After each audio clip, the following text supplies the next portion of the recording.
Hi there. Welcome to the next lesson, which is all about control of direction and vision. So, who's in charge now? When you've got investors involved in your business, you might still be called the chief executive officer, but the time when you can make unilateral decisions have certainly gone.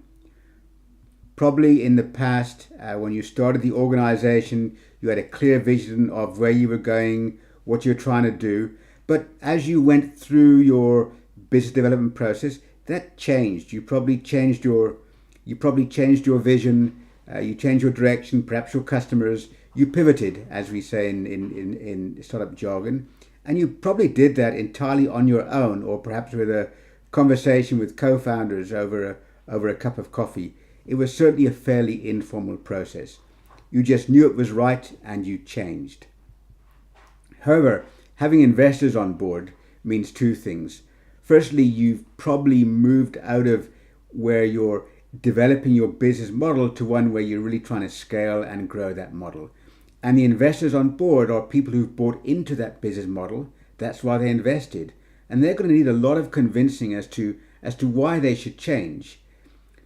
And secondly, any change that you do feel you need to make is going to have to be done on a far more well-researched, evidence basis, where you're going to have to put forward your conclusions and your rationale to a board and get them to support it. And they might well say no. That is their right. And actually, this is probably a good thing, especially if your investors are experienced. But that doesn't mean it doesn't make the process less frustrating. The second thing that might happen, which is probably even more uncomfortable, is if the investor decides that the model you're working on isn't working and starts pushing you to change it. And if that's a fundamental change of what you were trying to do, what you're trying to set out to do, then that becomes a very uncomfortable conversation. So, can you do anything about this? Well, probably once the investor is on board, there's not a lot you can do other than just go through these conversations or discussions or fight or conflict. However, in the investment process, there are things you can do. First of all, try and get early alignment between the investor needs and your vision. Make sure that they don't just buy into the returns you're trying to make, but they buy into what it is you're trying to achieve, the difference you're trying to make in the lives of your customers or the world. It may be that your focus is also on just making a lot of money, making great returns. But even there, you need to be a little bit careful, because the average venture capitalist is really expecting to make a lot of money off a few ventures, and the other ventures who aren't part of that group, the venture capitalist is less concerned whether they make it or not. And on that basis, the venture capitalist is going to have a different risk reward ratio than you probably will have. They're going to be prepared to take greater risks to get greater reward, and that might not be what you're looking to do. So make sure that that ratio is clear in your mind and the investor's mind, and you're in alignment before you get them on board. Secondly, it's quite important to have a why, a how, and a what of your business. And if you've never seen Simon Sinek's TED talk about why, how, and what, have a look at the video on the right here. And he talks about why you're doing what you're doing and then how you're going to get there.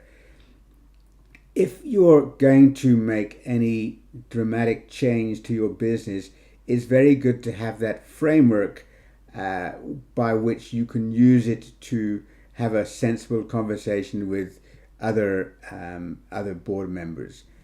Let me use a simplistic example. If your why was all about trying to reduce infant mortality in Africa, for instance, your how, your what might be about maybe building better hospitals, but you might change that and you might say, well, let's maybe focus on finding cleaner water. You're still focused on infant mortality, you're just doing it in a different way. So it might be easier to make that change than actually the fundamental change of the why you're doing it. So have that framework in place, have that conversation with the investors before you get going. This has been quite a good example of what you really need to think about when you accept funding. be aware of what you're giving up. In almost every circumstance, you're giving up a certain amount of control to the investor, and you're committing to a path where critical decisions already become joint ones at the very least. And even after your first round of funding only, where you've probably still got control over the board in terms of greater than 50% voting shares, the dynamic will have fundamentally changed, and those decisions do need to be joint ones. You can see this negatively and say, well, you've simply lost power and you've lost the ability to just make the changes to the business you want to make. But on a far more positive note is that what you're doing or what you're getting in return for the money is you're getting sage advice from some experienced investors that might actually be a key to the success of your organization in the future.